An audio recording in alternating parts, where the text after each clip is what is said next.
présent La sirène de Kiera Cass. Je fais ce genre de vidéo pour vous parler de livres et vous donner mon avis dessus très souvent sur ma chaîne depuis pas mal d'années. Donc si vous souhaitez voir ou revoir d'autres vidéos de ce type, que ce soit des livres sur tablette comme là, des livres audio, des livres en français, des livres en anglais, des livres papier, bref, j'ai, je crois, fait tous les formats possibles. N'hésitez pas à regarder en barre d'informations. Commentaires épinglés et dans le i en haut de l'écran, vous pourrez trouver ça à ces endroits-là. Je vais commencer par vous lire le résumé du roman avant de vous lire quelques pages, puis de vous donner mon avis dessus.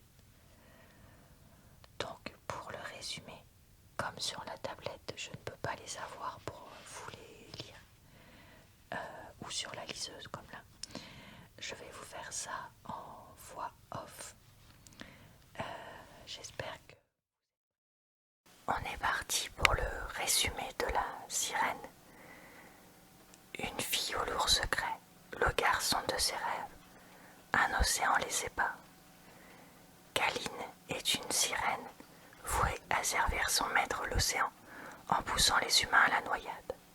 Son arme, une voix fatale pour qui a le malheur de l'entendre et qui l'oblige à se faire passer pour muette lorsqu'elle séjourne sur la terre ferme. Akinli, lui, est un séduisant jeune homme qui incarne tout ce dont Kaline a toujours rêvé, alors que leur amour naissant leur fait courir un grave danger. Kaline est-elle prête à tout risquer pour Akinli? Et c'est donc le premier roman de Kiera Cass, chose que je ne savais pas. Un peu comment ce livre a été écrit.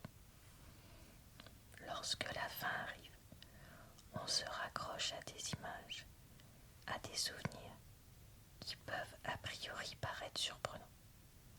J'ai encore devant les yeux les lambris qui habillaient les murs de la cabine, et je me rappelle, comme si cela datait d'hier, combien le tapis était moelleux. Je me rappelle aussi le parfum salé de l'océan qui imprégnait l'air et me collait à la peau, mais aussi le rire de mes frères dans la cabine d'à côté, qui semblaient penser que la tempête n'était qu'une aventure excitante de plus au cours de la traversée. Ma mère et moi, nous n'étions ni effrayés, ni soucieuses, mais contrariées. Notre soirée était gâchée à cause des caprices de l'océan.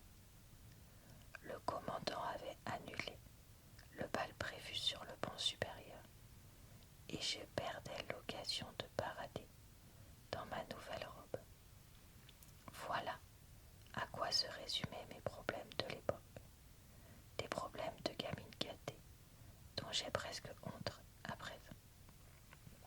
Mais je ne peux pas effacer le passé, ni le fait que je vivais un conte de fées au quotidien, tellement notre existence était facile.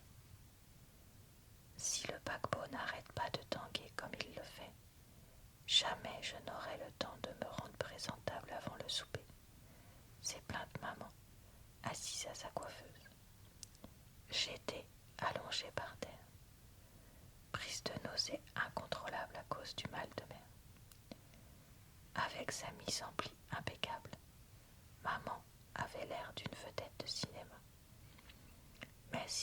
Même si elle trouvait toujours quelque chose à redire.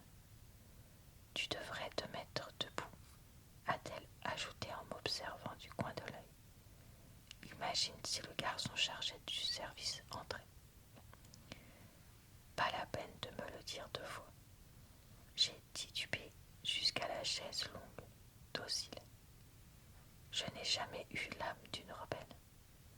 Je n'étais pas beaucoup plus présentable avalée dans ce transat que sur le plancher. J'ai fermé les yeux et prié de toutes mes forces. Je n'avais vraiment pas envie de me tordre en deux toute la soirée. Jusqu'à ce jour, la traversée s'était déroulée sans encombre et nous devions arriver imagination dans les délais. Je ne me souviens même plus du port où nous devions débarquer. Ce dont je me souviens en revanche, c'est que nous menions grand train, comme d'habitude. Nous comptions parmi les rares chanceux à ne pas avoir été ruinés lors du krach boursier, et maman tenait à ce que cela se sache. Notre fortune nous avait permis de réserver à notre usage exclusif une suite somptueuse, dotée d'une immense baie vitrée et d'une armée de stewards qui nous obéissaient au doigt et à l'œil. J'ai envisagé une fraction de seconde d'en sonner un pour qu'il m'apporte un seau. À cet instant, à travers le brouillard de la nausée, un son étrange est parvenu à mes oreilles. On aurait dit que quelqu'un chantait une berceuse à la surface de l'océan. Ma curiosité a été piquée au vif, et bizarrement, j'ai eu très soif. Levant la tête, j'ai vu maman diriger son regard vers la baie vitrée. Elle aussi semblait intriguée. Nos regards se sont croisés, comme pour s'assurer que nous étions saines d'esprit l'une et l'autre. Enfin, nous avons tendu l'oreille. La mélodie m'a littéralement envoûté, à la façon d'un chant ancien et sacré. Papa a passé sa tête par la porte. Il s'était coupé en se rasant, ainsi que le prouvait le pansement qu'il s'était collé dans le cou. C'est l'orchestre, nous a-t-il demandé d'une voix neutre. Un feu étrange brûlait au fond de ses yeux. Peut-être. Ça vient de dehors, non? Allons voir. Voilà, je m'arrête là dans ma lecture. Alors, pour ce qui est maintenant de mon avis, je suis très perplexe par ce livre et je ne sais donc pas trop quoi vous dire parce que je n'arrive pas à déterminer s'il m'a plu ou pas. Ça fait longtemps que j'ai pas été autant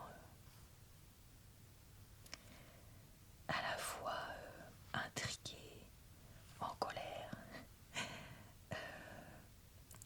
bien aimée, mais en même temps, je sais pas, enfin, j'ai vraiment un mélange d'émotions sur ce livre assez indescriptible qui fait que je ne sais trop quoi vous dire dessus. Très sincèrement. En fait, déjà l'histoire est vraiment très très très originale. Ça, on peut pas le nier. Et elle se lit facilement tout en étant pas trop niaiseuse ou mal écrite. L'héroïne de ce roman, Kaline, a des aspects auxquels je ne m'identifie pas du tout et d'autres auxquels je peux m'identifier. Dans ce que pour les points où on diverge, on va dire ça comme ça, c'est clairement le fait qu'elle n'a qu'un rêve, c'est de se marier, faire des enfants, trouver l'amour, etc. Donc voilà. Par contre, elle a un côté envie de bien faire, envie de satisfaire l'océan qui est comme une seconde mère pour elle, envie une mélancolie parfois, desquelles je me suis sentie plus proche. Ses sœurs sirènes sont aussi assez intéressantes puisque très différentes. Clairement, les messages sous-jacents de ce livre, c'est aussi apprendre à prendre son indépendance, à affronter les épreuves de la vie, avoir solidarité entre filles, une sororité, avoir une mère possessive et qui veut tout contrôler, ici l'océan, et lui faire comprendre que petit à petit, il faut que justement non, elle nous laisse partir. Donc c'est des sujets qui sont intéressants, mais c'est un livre que je trouvais triste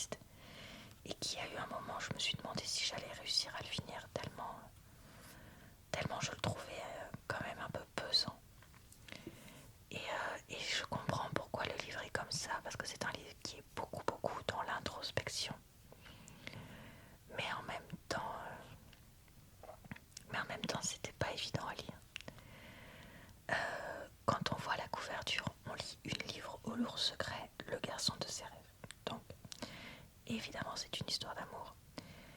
Et je trouve que cette histoire d'amour, bien que très mignonne, paraît parfois beaucoup trop facile.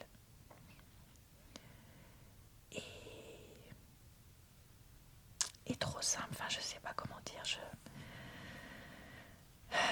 j'en aurais voulu plus, mais parfois on en avait déjà trop. Voilà, c'est ça que j'essaye de dire.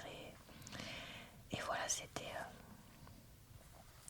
assez perturbant de voir ça, mais en même temps des fois j'aurais voulu en avoir plus. Enfin, je sais pas trop comment dire. Vous voyez, je sais pas trop sur ce livre parce qu'il y a des choses que j'aurais aimé avoir plus, d'autres que j'aurais aimé avoir moins. Mais en même temps, je comprends pourquoi ces choix scénaristiques ont été faits. Et je pense que c'est un roman qui, s'il est lu par des adolescentes, puisque c'est le public visé, de 15 à 20 ans, je pense que c'est un livre qui peut être très intéressant et vraiment apporter beaucoup dans la réflexion pour devenir adulte. Et que ça m'aurait plu de lire à cet âge-là. Mais en même temps, le lisant à 34, presque 35 ans, je m'en sens un petit peu détachée et même si je l'apprécie quand même un peu, j'ai un truc qui me manque, quoi. Voilà, je pense que je vais arrêter mon avis là-dessus parce que je n'arrive pas à trouver les mots pour parler de ce roman plus en détail. Écoutez, j'espère que cette vidéo vous a plu, relaxé et diverti. Je vous retrouve très vite sur ma chaîne pour de nouvelles vidéos.